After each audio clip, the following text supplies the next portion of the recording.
And welcome back to Parliament. And as you can see behind me, we are now literally front of house, in front of the National Assembly behind me. And as you can see, it is becoming rather frantic now, with all sorts of people coming on to complete the work to set the scene for tonight's State of the Nation address. And as promised earlier, we are getting a word and, of course, hearing expectations of some of the other parties represented in Parliament. And with me right now from the National People's Convention is, of course, its President Themba Godi. Thanks so much for coming through. Mr. Godi, President Ramaphosa saying that he hopes to inspire the nation tonight with his State of the Nation address. What would it take for him to inspire you? Well, look, I think in the first instance, we have an energy crisis in the country. The siege under which Eskom is, and the illegal IPPs that are strangulating Eskom do need to be resolved.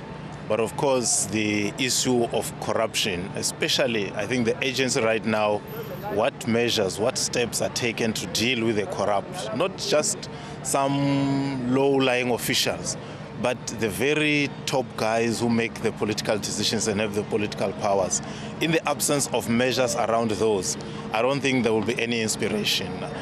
Jobs have always been part of every SONA by every president without any delivery. So I think on that song, it can't be the base of inspiration, because he has already pronounced when he was in Durban something that does not in any way deal with the serious challenge of joblessness. Did I hear you correctly? Did you say the illegal IPPs? I very much said so.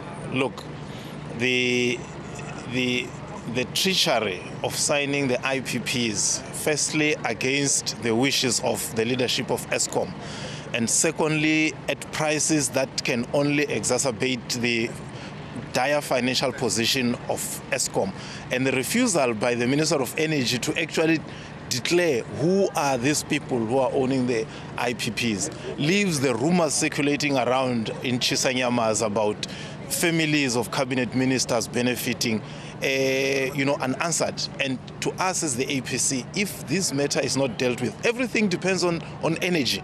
If our energy regime is shaky and in tatters the way Eskom is, then whatever else we might be talking about in the country might not work. Look at the unbundling.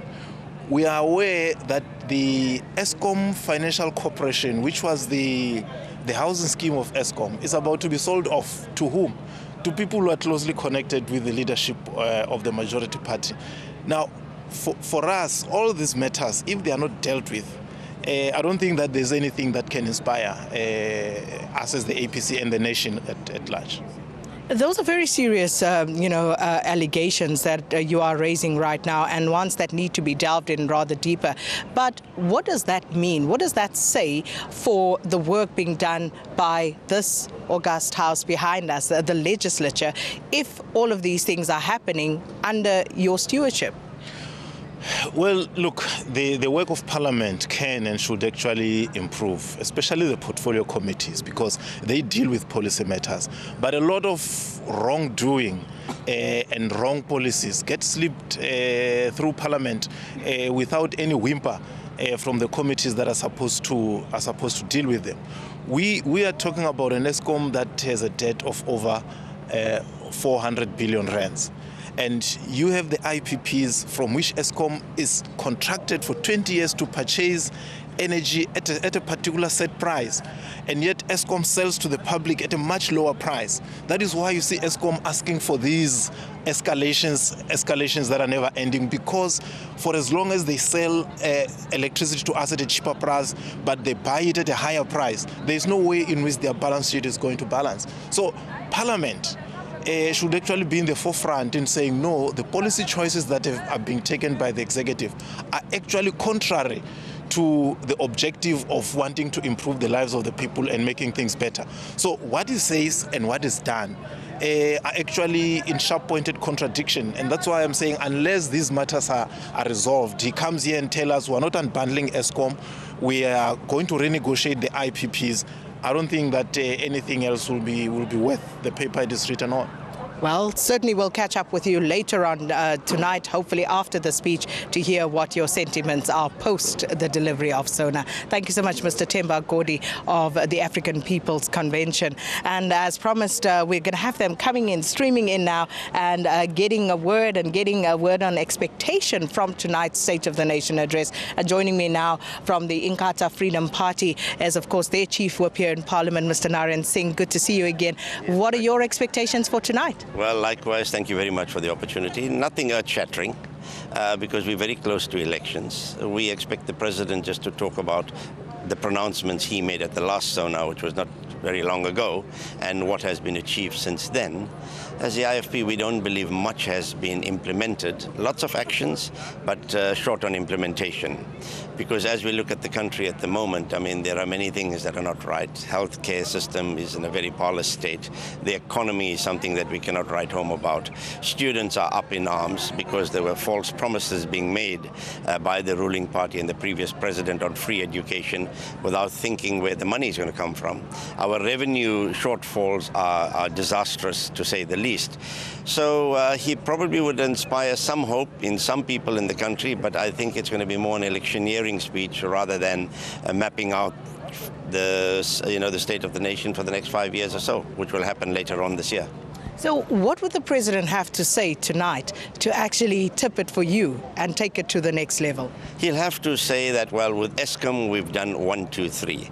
And not only Eskom, but other state-owned enterprises. These are the decisive steps that we are going to take to curb this kind of rot that is being exposed in the commissions of inquiry. He will have to say to us that he is going to implore upon the prosecuting authority, although he can't interfere, that even members of cabinet who have been implicated in some of these shenanigans face the full might of the law. He will have to assure us that he removes some of them from the cabinet. Now, he had that opportunity a few months ago. He didn't take it, and that's largely because I think he's constrained within his own party to move forward. So we would like to see definite things. We would like him to say that the healthcare system is going to be sorted out. We can't have monkeys running around in hospitals like in RK Khan in Durban, affecting patients, eating the food, and nothing's being done about it. We can't have people queuing to get medical care and waiting 24 hours for that. This morning, I walked past the Home Affairs office here in Cape Town, and there were hundreds of people early in the morning queuing to get service. Now, we need service delivery in the country. I think the taxpayers demand value for money. It can be done, and the President's got to act very, very decisively, together with other political parties, I might add. Because sometimes in the past, we found that, they disregarded what leaders of other political parties would say. And we hope that moving forward, he will take other leaders seriously, because we have some wisdom as well that we can add. We may not have the power to deliver, but we do certainly have some wisdom to make South Africa a better place for all of us. Just a final question. Where's the money going to come from?